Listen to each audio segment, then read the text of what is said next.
And I said this earlier, Deuce, I take no pleasure in failure. I take no pleasure in anybody losing their job. I really don't. This is not a happy day for the Saints.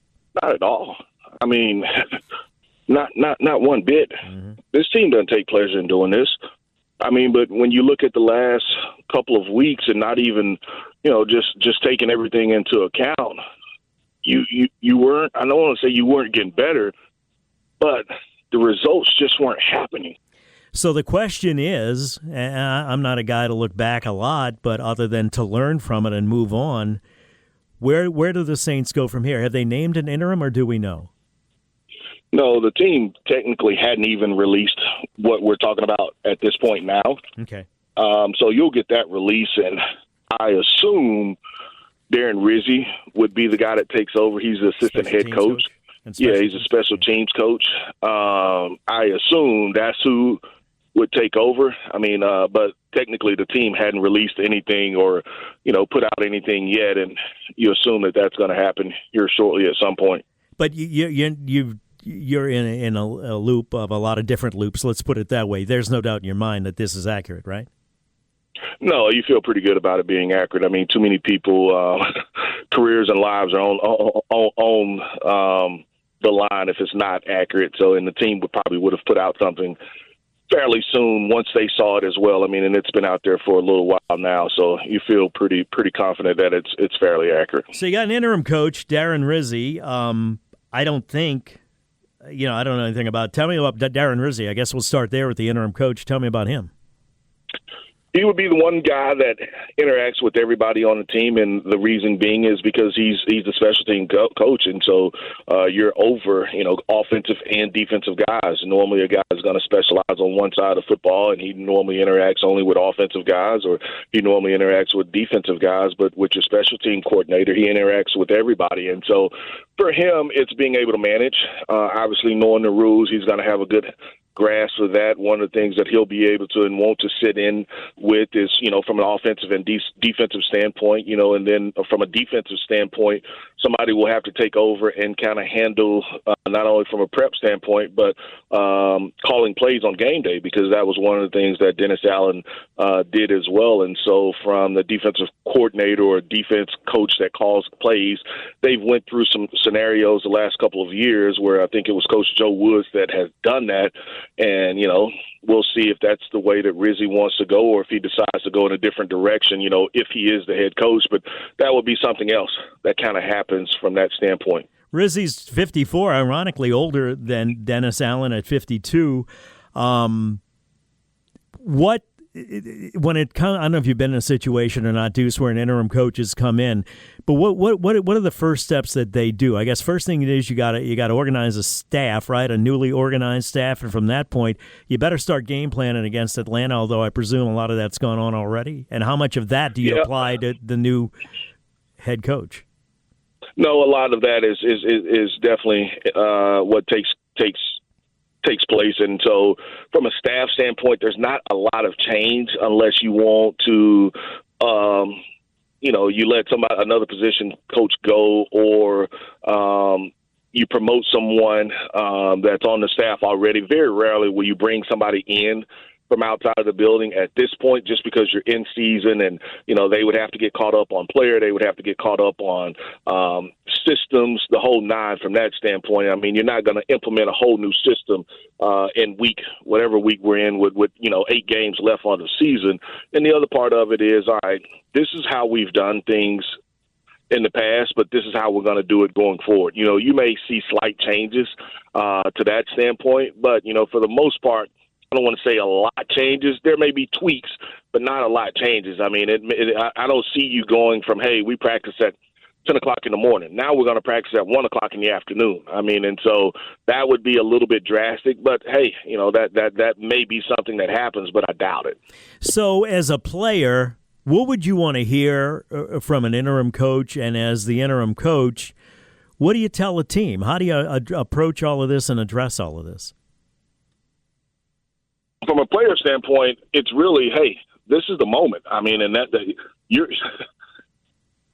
we've tried to convey the message, or at least I have. Me and Mike, we've tried to convey the message that if this did occur each player, you're playing not only for this season, but you're playing for next season and your next contract. Mm-hmm. And early on, I don't think a lot of people understood that. If you're a vet, you've been in the game. Yes, you understand it, but you see all these contracts and some of this stuff thrown out there. Oh, this guy has a 5-year, or 6-year, or whatever. Okay, tell me how much of that contract's guaranteed. Mm-hmm. And even some of that guaranteed, teams will eat some of the guaranteed. So a team is not necessarily tied to a player from a long term. It's really year-to-year situation. And so, yes, some contracts may be tied to him for 2 years, but I'm trying to put film out there to guarantee that I have a job, not only for the rest of this year, but for next year as well.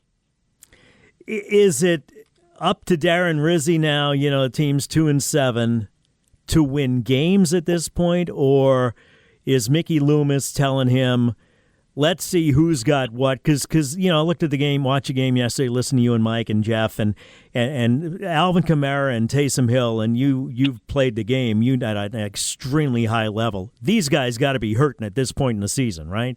But yet you would never tell that from the effort you saw yesterday from either 41 or 7. Am I on the right page here? I mean, as far as pain, yes, there's pain. I mean, but you have a job to do. That's what I'm saying. The effort, Deuce, saying is you. No, from an effort standpoint, well, we just talked about it. As far as, yes, Alvin is guaranteed. He just signed a new contract this year, so he's guaranteed this year, next year. But outside of that, if Alvin wants to play for 4 more years, Alvin has to have a new contract somewhere in there. Mm-hmm. I mean, and so what you put on film is what you put on film. And that's what, I think sometimes gets lost. And so for some organizations, yes, you want a complete reset and you want to play some of the younger guys. But, if I'm an older guy and I don't have a contract after this year, and I'll continue to want to play, I want to go out there and make a name or at least put some good film out there because I want another job. Mm-hmm. So what do you think would be in the Saints' best interest at 2-7 moving forward with an interim coach, if it is Darren Rizzy? Would you like him to see? Do you want him to play the younger guys? Do you want him to evaluate what they have? What would you like to see? You've got to do a little bit of both. I mean, you've got to do a little bit of both. I mean, because from an organization standpoint and from a coaching standpoint, you got to understand Darren Rizzy is not going to go out there and try to lose games. Mm-hmm. That's not what you're hiring me for. If you're asking me to go out there and lose games, then you probably got the wrong guy. Mm-hmm. But from an organizational standpoint, I'm not trying to say that they want to go out there and lose games, so now you get the number 1 pick. You've got to evaluate what you have. No, I understand that, but I'm just saying that would be the ultimate goal for some team that's trying to tank. But, I mean, from an organizational standpoint, you've got to figure out what you have on the roster. You've got draft picks that are in their first year. You know that they will be a part of your organization next year. Second-year guys, yes, you know that they will be a part of your organization next year just from a contract standpoint. But, after that, it kind of gets shaky. And so you've got to figure out, what do we have in player X? Is player X a person that we would recommend to the new potential long-term head coach? That's what the Saints have to figure out from an organizational standpoint. And maybe I misphrased it, not tanking for the draft choice, but do you now not worry as much about this season as you do about preparing yourself for the future? That's what I was trying to ask, I guess. Well, no, nothing is guaranteed beyond this year. That's what I think that the disconnect. Nothing is guaranteed. So for a player, what guarantees me to you next year? You may not want me back. There's several players that are very good on this squad that don't have a contract after next year. You think that they gonna quit now all of a sudden? Now they may not have played to the level that was expected, but I still want to play beyond this year. And so my effort, I don't want to say it necessarily changes, but I still want to play. Moving beyond this season, I don't know who's out there. I get these texts about Bill Belichick. I think I don't know that you want to go back and rehash that kind of thing with Bill Belichick. Where's the NFL going, Deuce? Where's the league going? Give me some names of people that are out there that got the attention of the people in the league. It's like, you know what? That's the guy to watch. That's the guy that can make a difference given the limitations that the Saints have with salary cap, contracts, etc. Well, I mean, for the Saints, yes, they're from a salary cap standpoint, they're probably a little bit worse than some other teams. But there's only, last time I checked, there's only still 32 teams in the NFL. Mm-hmm. So you're still an NFL team. And Miss Benson will, I don't think that she will go on the cheap end as far as, I'm still paying Coach X, so I don't want to have to invest in two coaches. I think she's going to do whatever she has to do to make sure that she's putting the best product out there. And if it's a Bill Belichick, then so be it. It's Bill Belichick. I mean, but from the standpoint of some of the coaches that you interviewed a few years ago, I think that you revisit that list. I think obviously there are some other guys, maybe even from the college ranks or even, another former head coach that gets another opportunity to say that, hey, that situation works for me. I mean, and so I don't think from a spending standpoint, that will be an issue for the Saints as far as attracting or hiring a head coach. So who are some names, I don't mean to start this negative and maybe you don't want to say anything, but are there people that you would not like to see? Or let's talk about Belichick. Is his day gone? Was he at the time with Tom Brady, it all clicked like Sean Payton and Drew Brees? Can he come in and rebuild something, or what are your thoughts on somebody like that? Well, no, Belichick will get another head coaching job if he wants it. Mm-hmm. Bill Belichick will coach again in the NFL if he wants to. And so for me, I don't want to say it's not my choice, but it's really not my choice. Right. I don't play. I'm not involved from a hiring and firing standpoint. You've got to get somebody that obviously connects with the players that you have, and then it'll come down to philosophy. What do you want to do?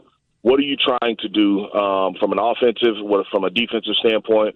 What's the vision of that coach? How do you see us building this roster?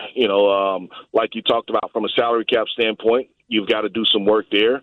So you may have some lean years, maybe not really top level talent. Can you develop talent? And so that'll be the question moving forward of whomever the coach is, whether you keep Rizzy from an interim basis or you go with another guy outside of the building. Age enter into this at all with relatability to players? If you look at Sirianni, if you look at Belichick, who is 72 years old? No. I mean, I think, can I coach? Have I coached in the NFL? Do I know? Can I relate to players? Not necessarily can I coach.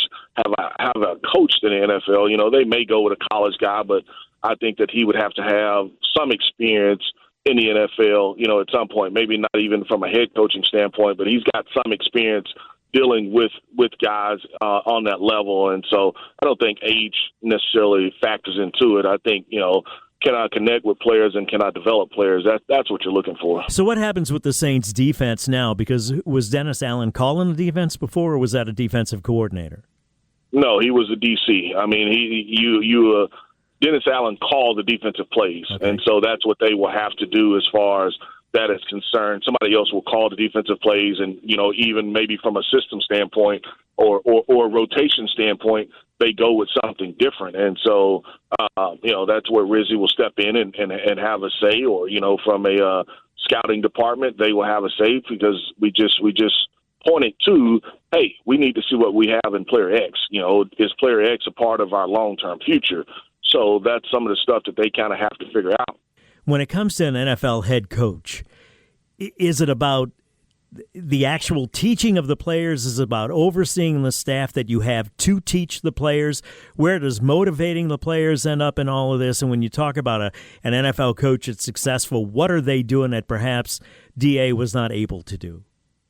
Well, I don't want to say necessarily what DA was not able to do, but the connection, the click, it just wasn't there. Mm-hmm. I mean, and so over the last couple of weeks, the more that I'm teaching, the more that I'm trying to connect, it's not relating, because you were still doing some of the same stuff over and over. And so that's why I say, all of those guys, they can coach. All of them can teach. But it's are they connecting with the players to be able to get the point across that they're trying to get across? And that's really where, you could see that it wasn't happening enough because you're having the same mistakes. And so each coach is going to have a different style. Some guys can be more verbal. Some guys can get on the board and they can actually teach. But, at the end of the day, it's about getting that player to go out and execute. That's what it's ultimately about. And so some coaches can be managers. Some coaches, they can be managers and they can have their assistants to be able to do a lot of the stuff, as far as implementing. And, I can just go out and manage what we're trying to do. And some coaches are going to be grinders where they're intimately involved and their day-to-day depends on them being able to break down that film, being able to see it, being able to communicate it, being able to talk about it. That's what has to happen. Yeah, I appreciate you coming on. You know how much I love and respect you. I mean that sincerely. When it comes to today's first step, not a happy day for the Saints, but a step that needed to be taken, is this thing, when you look at all of the different prisms or angles of this thing and the ramifications and salary cap and everything else, facets is the word I was thinking of, is this going to be what can fans reasonably expect? Is this going to be a speedboat that we're turning around, an aircraft carrier, or somewhere in between?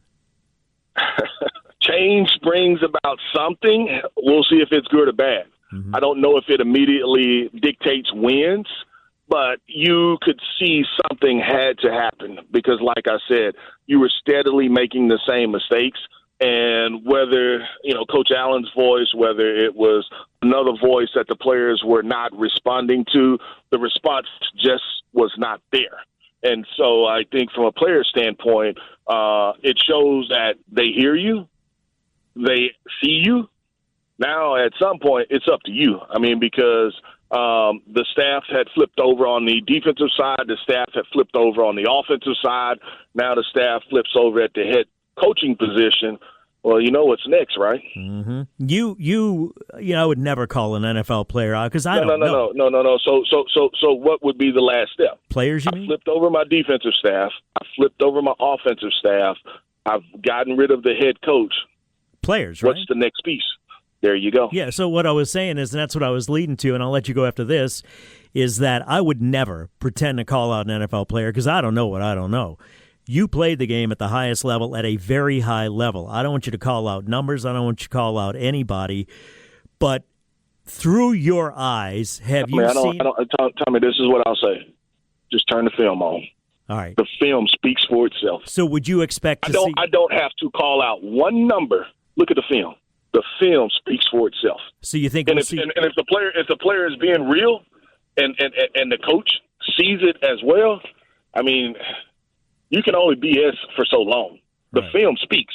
You think we'll see a difference in effort from some people this week? Tommy, the film speaks. There you go. Thank you, Deuce. Love you, buddy. Thank you. I appreciate your time. Love you too. All right. Appreciate Deuce, it. You bet.